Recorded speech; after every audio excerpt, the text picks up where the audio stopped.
কী অবস্থা, এটা তো বাস্তব, এটা কোনো রকম ইয়ে না। আর ছাগলের শরীর স্বাস্থ্য দেখলে বুঝতে পারতেন। এই দেখেন, দেখছেন কী অবস্থা দেখেন, মনে হচ্ছে যে গাল পুড়িয়ে খাচ্ছে। এই ছাগলটা কয়েকদিন আগে কিনা ঘেনা, বুঝছেন।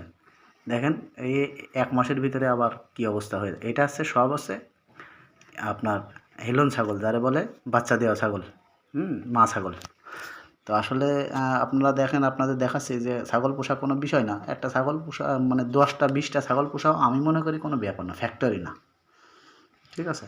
এখানে খাবারের উপাদান আছে, ঠিক নির্ধারিত সময়ে নির্ধারিত উপাদান যদি দেওয়া হয় তাহলে ছাগল পোষা কোনো ব্যাপার না। আপনারা দেখেন, নিজে দেখলে বুঝতে পারছেন, এটা তো গল্পর কোনো কথা না, এটা আমারই বাড়ি, আমারই ছাগল আর কি। হ্যাঁ দেখেন, তো বলতেছি আপনারা সবাই বসে না থেকে এরকম ছাগল নিয়ে যদি ব্যবসা বা এরকম কিছু চিন্তা ভাবনা করেন তাহলে আপনার মনে হয় ভালো হয় আর কি। এইটাই আর কি, আমি একটু দিয়ে আর কি, একটু বড় জাতের ছাগল এই দুটো আছে আপনার, একটু